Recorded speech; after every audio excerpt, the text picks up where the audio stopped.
There may not be stars in the sidewalks of downtown Durango, but Hollywood isn't too big of a dream for some. For Pearce Joza, the Durango Arts Center was the catalyst for his career as a television and film actor.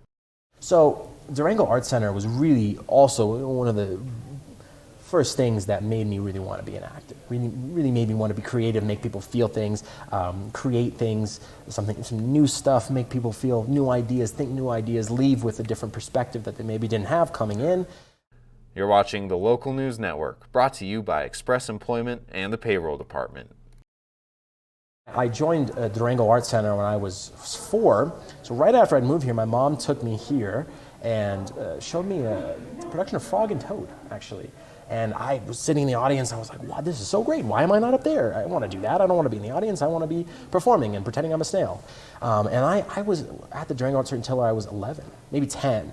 And around that time was when I started begging my parents to take me out to Hollywood. Joza drew a crowd of young thespians and fans to the Arts Center for a screening of his short film, Under the Lights. We came to see Pearce Joza, who I'm a fan of his. I really liked him in Zombies 2 and Lab Rats were my 2 favorites. Yeah, I came here to see Under the Lights, the short film, and I really enjoyed it because I have experience with this kind of thing, and Pearce Joza is one of my idols, so.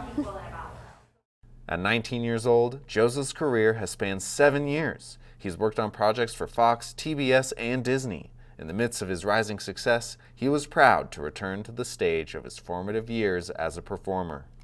I really think that Brenda Macon is such an incredible person to be heading the Durango Arts Center. I wanted to come back and support it as best I could. You know, people pay tickets to come in, donate to the Durango Arts Center, that's wonderful, but also I really wanted to see the kids, which I did, and that was awesome to see all the kids who are now putting on Willy Wonka. I understand now, which is really cool. I didn't get to play Willy Wonka, but that is cool. In December, Willy Wonka and the Chocolate Factory, I will be Charlie.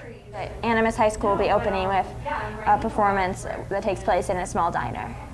I love to see new talent, and I love to see people who are so passionate about art. And in my opinion, theater, film, TV is art.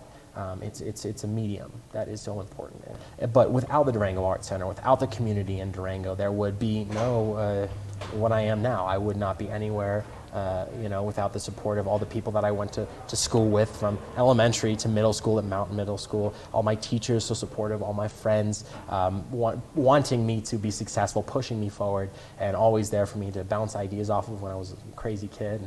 I wanted to do this really weird thing. But it's a great place to grow up.